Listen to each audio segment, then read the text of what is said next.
If he if he wished his oaths, young men of the priesthood snapped before him with the index finger, and they said to him, "My lord Kohen Gadol, stand up and cool off once on the floor." And they kept him busy until the time for slaughtering the daily offering arrived. Every day they removed the ashes from the altar at the call of the crier or thereabout, either before or after it.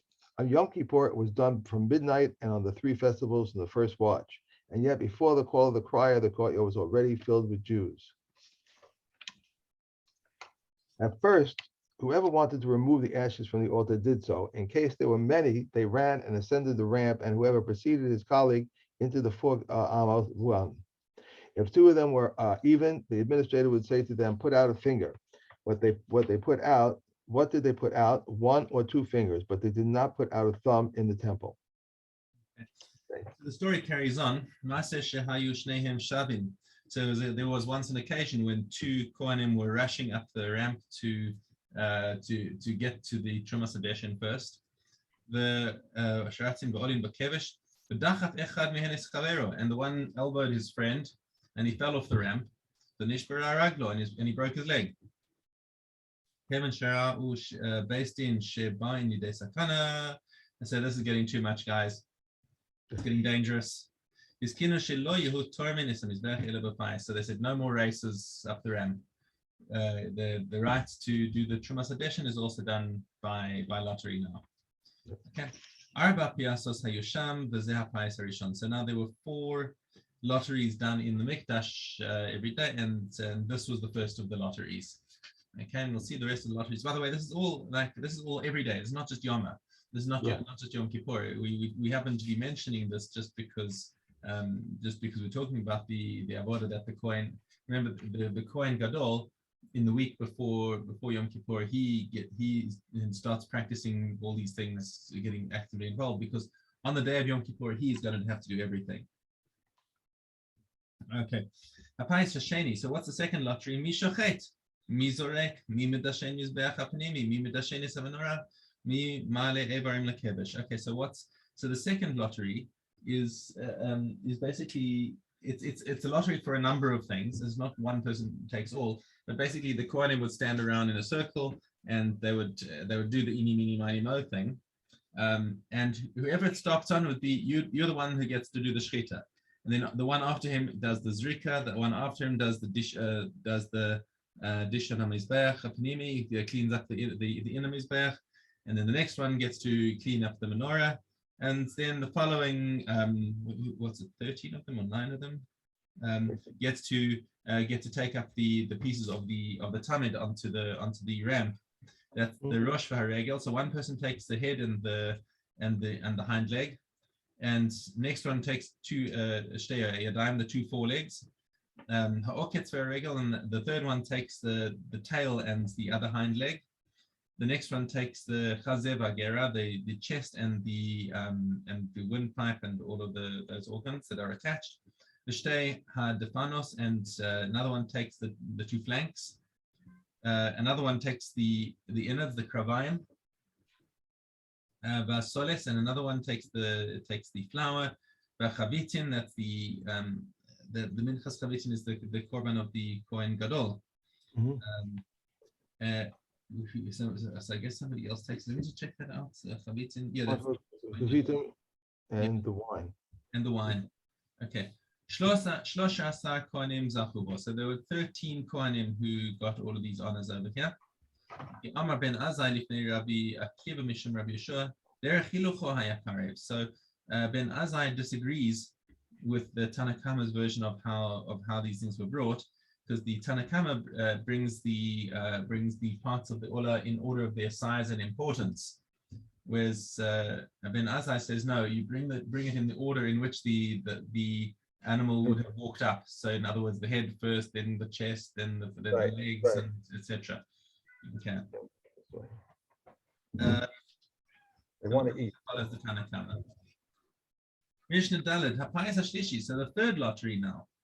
Chadashim laketoris bo v'hapisu. So Kohanim who've never done the ketoris before, here's your chance. So ketoris is done once a day, and the Kohanim the Kohanim were more than 365.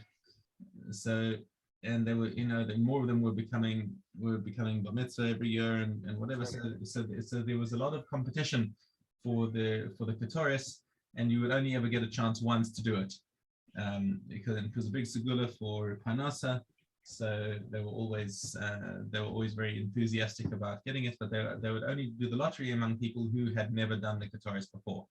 Right. Which, incidentally, when we saw in, if you recall, in Masechet Menachos, they would warn the Kohen who's doing the Ketoris to sprinkle from the outside to the inside, because they've never had the experience of sprinkling from the inside to the outside and suddenly having the flames flying up and they can't see what they're doing anymore.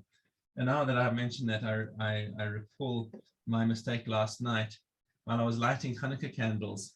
I lit the shamash and then said the brachas and then started lighting all the candles, and I was having difficulty getting like the third or fourth candle to light. And for a second I was thinking, like, why is my finger getting so hot? Was your finger? My index finger, I was holding inside the flame of the shamash. Oh. I've got a nice blister here this morning. My finger in ice for like 5 hours. Oh, it's not funny, but it's. So that's the kind of a rookie mistake that a Kohen might make if he's never done Ketoris before, which was the case every day. They usually only get to do it once in their life. It's sometimes, right? That's what we said. You only once in your life, except unless you're a Kohen Gadol, in which case you get to do it every Yom Kippur. Unless you get pulled out. Okay. Mm-hmm. Okay. And the fourth lottery, Chadashim Im Yeshanim, so everyone gets the opportunity to do the fourth lottery again, Mi Male Eivarim Mina Kevesh Lamizbeach, because it's a different bunch of people according to this Tana. I think there's another Tana who says that the same people who took them up to the ramp will also take them up to the Mizbeach. But according to this Tana, they have another lottery as to who gets to take the sacrificial parts and put them on the Mizbeach. Okay. Back to Shekalim, Zion Aleph. I'm holding on to my tzitzis while we're doing this, because if I don't, the cats will go crazy. Yes, I know. Cats crazy tzitzis, yeah. Get away from you guys. Okay. What I moved this. Vav. Zion Aleph. Shekalim Zion Aleph.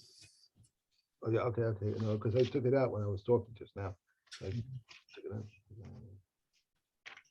Okay, Zion Aleph. Coins which are found between the shekalim and chest and the native chest, if they are found closer to the shekalim chest, they should fall to the shekalim chest. If closer to the native chest offering, they should fall to the donative offering chest. If equidistant, they should fall to the donative offering. Coins which are found between wood and frankincense, if they found closer to wood, they fall to wood. Closer to frankincense, they fall to frankincense. If equidistant, they fall to frankincense. Coins which are found between nest and young pigeons burnt offerings, if they are found closer to nest, they should fall to nest. If closer to young pigeons offerings, they should fall to young pigeon offerings. Equidistance, they should fall to young pigeons burnt offerings. Coins which are found between non-consecrated funds and second tithe funds, if they are found closer to non-consecrated funds, they should fall to non-consecrated funds. If closer to second tithe funds, they should fall to second tithe funds. If equidistant from the two, they should fall to second tithe funds. This is the general rule. We decide according to the proximity, even for leniency, but in the case of equidistance, we decide for stringency. Coins which are found before animal dealers in Yerushalayim are always assumed to be second tithe money, and coins found on the Temple Mount are assumed to be non-consecrated. Coins found elsewhere in Yerushalayim, if they are found during the pilgrimage festivals, they are assumed to be second tithe money, but during the rest of the year, they're assumed to be non-consecrated. And meat found in the temple courtyard, limbs are assumed to be burnt offerings, but slices are assumed to be sin offerings. If meat is found in Yerushalayim, it is assumed to be peace offerings. In either case, it must be left until it is unfit and then removed to the place of burning. If meat is found in the provinces, limbs are assumed to be unslaughtered, but slices are permitted. At the time of the pilgrimage festival, when meat is plentiful, even limbs are permitted. All right. Sachim. Hey.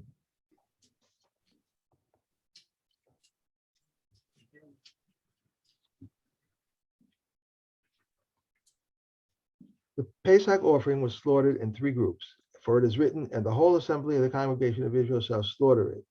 The verse mentions assembly, congregation, Israel. The first group entered, and when the temple courtyard was filled, they closed the gates of the temple courtyard and founded a tekiah, teruah, and again a tekiah.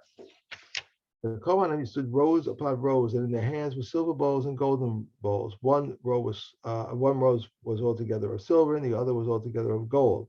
They were not mixed up together, nor did the bowls have bases, but they set them down, and the bowl blood congealed. A Yisrael slaughtered it, and the Kohen received it, and he would hand it to the fellow and to his fellow. He would accept the full one and return the empty one. The Kohen nearest the altar would throw it with one toss upon the base. When the first group left, the second group entered, and the second left, the third entered. Like the procedure of the first, so was the procedure of the second and the third. They recited the Hallel. If they finished it, they repeated it. If the repetition was completed, they would recite it a third time, although they never did recite it a third time. Rabbi Yehuda said the third group never reached as far as I love for Hashem hears. As I love for Hashem hears, because people were few. Now they said they closed the doors, but I thought unless it was just when they were prostrating themselves, there was enough room for all the people that were there. It didn't. That was in when they had to do a hishtachavaya. They would it would be they would then miraculously the space would expand. But again, the miracles that we read about in Pirkei Avos were only in the Bayis Rishon. Yeah. Okay, Shabbos, Aleph Beis. A person may not sit down before the barber shortly before the time of Mincha until he prays. They must interrupt. I'm sorry. This is. Neither may a person enter a bathhouse nor a tannery, nor may begin to eat nor to judge. But if he started, he need not interrupt. They must interrupt for the recitation of Shema, but they need not interrupt for prayer. A tailor might go out with his needle shortly before nightfall, lest he forget and go out. Neither may a scribe go out with his pen. One may neither delouse his garments nor read by the light of the lamp. Indeed, they said the teacher may see where the children are reading, but he may not read. Similarly, a zav may not eat with a zava, since it might lead to sin. When they were saying before that he was able to, the exact words were, but they need not interrupt for prayer. They're not talking about the Amida over there. They're talking about that because usually tefillah that's what tefillah refers to usually. That's what we're talking about.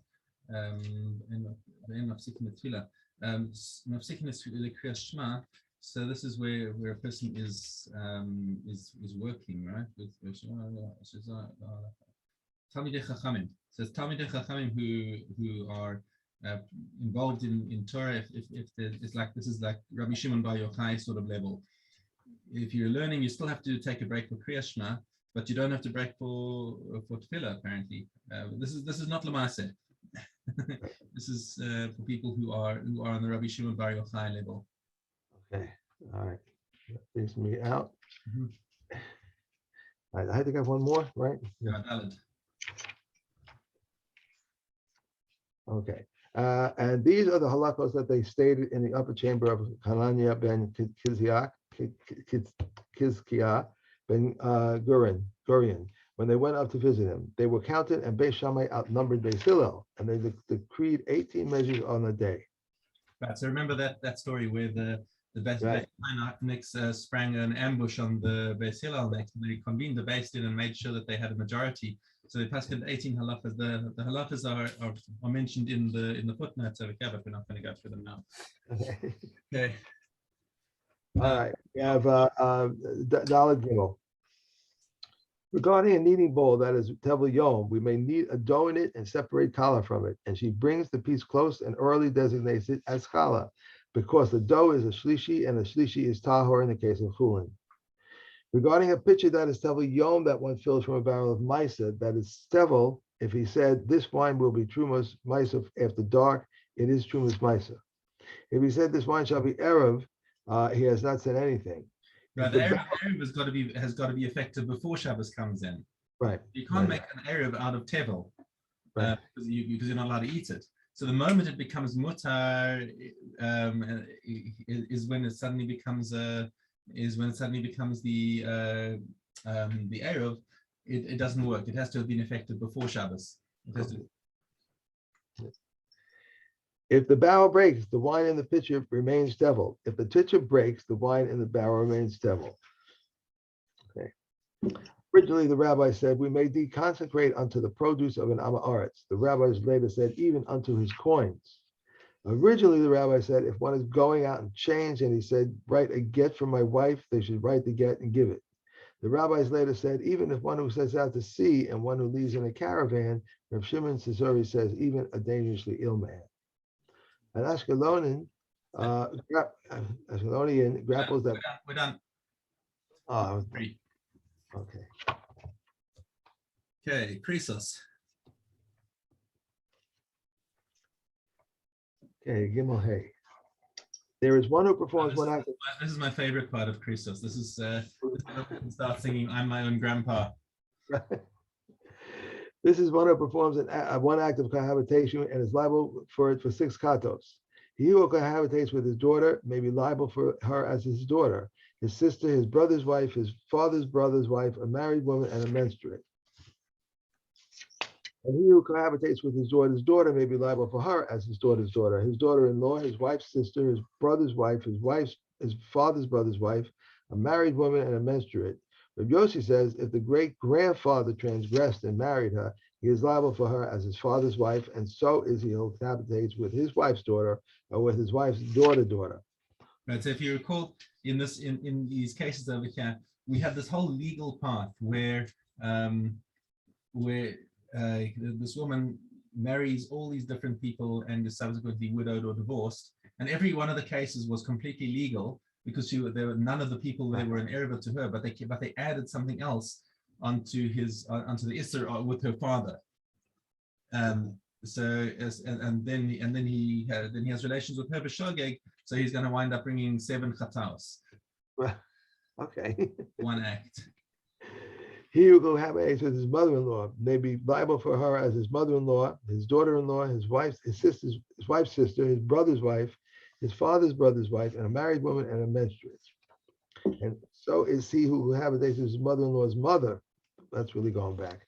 And his father-in-law's mother. As Rokdan Ben-Zuri says, he who cohabitates with his mother-in-law can be liable for her as his mother-in-law, his mother-in-law's mother, and his father-in-law's mother. They said to him, the 3 of them are of one denomination.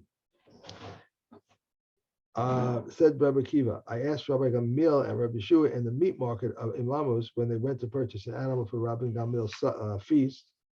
One who cohabitates with his sister, his father's sister, and his mother's sister in one lapse of awareness, what is he liable for? Is he liable for 1 katos, or all of them, or 1 for each? And they replied to me, this we have not heard. But we have heard that one who cohabitates with his 5 menstruous wives in a single lapse of awareness is liable for each one, and we believe that the matter is a kalvakoma. Right. So just because it's all in the getter of one isser doesn't they're separate acts. Each separate is a separate chiyuv. Same thing as we had with Shabbos. If they do all one, we had one, and then if they did. So that's the thing, is that it's not the same as Shabbos. It's exactly not like Shabbos, because if, for example, a person he forgets that it's Shabbos and he performs a number of acts that are avos and toldos of the same av. So, for example, the zoreya is if he plants something and he waters it and he prunes it, they're all in the same.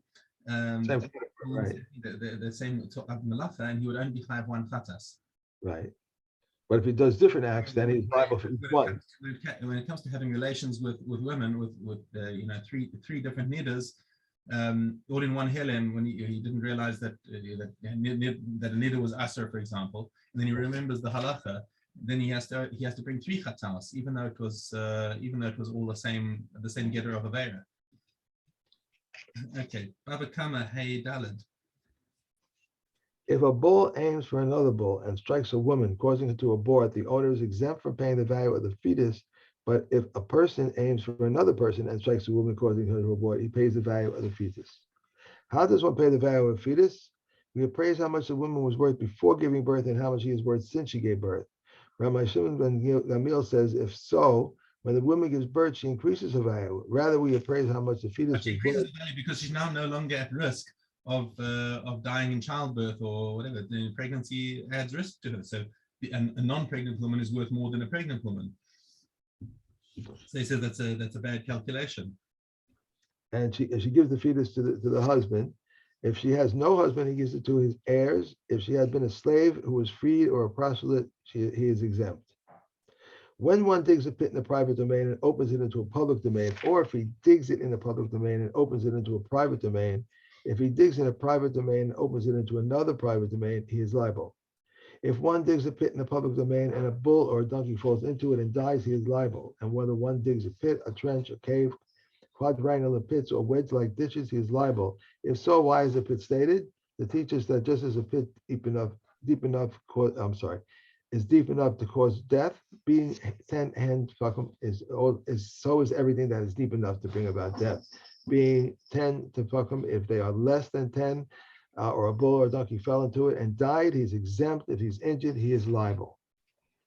If a pig belongs to two partners and the first one passes by it and does not cover it, and the second one passes by and does not cover it, then the second one is liable. If the first one covers and the second one comes and finds it uncovered and does not cover it, the second one is liable. If he covers it properly and a bull or a donkey falls into it and dies, he is exempt. But if he does not cover it properly, or a bull or donkey falls into it and dies, he is liable. If he fell forward because of the sound of digging, he is liable backward because of the sound of digging. He is exempt. An ox that is trapping with his trapping falls into it and they break, and a donkey or its trappings they tear, he is liable for the animal, but exempt for the trappings. If a bull that was deaf, foolish, or young falls into it, he is liable. A male child or a female child, a male slave or a female slave, he is exempt. I started this incorrectly because I didn't realize that I started. I said if a pig belongs to two partners. I thought you said a pig, but It doesn't make any sense. you want to cover the pig. All right. Okay. Thank you very much. Sorry for being late today, but Is this Hanukkah Sameach? This is it. This is the end now. Put away all the donuts and all that kind of stuff. Right. No more donuts, please. No. Have a great day. Enjoy. Thank you.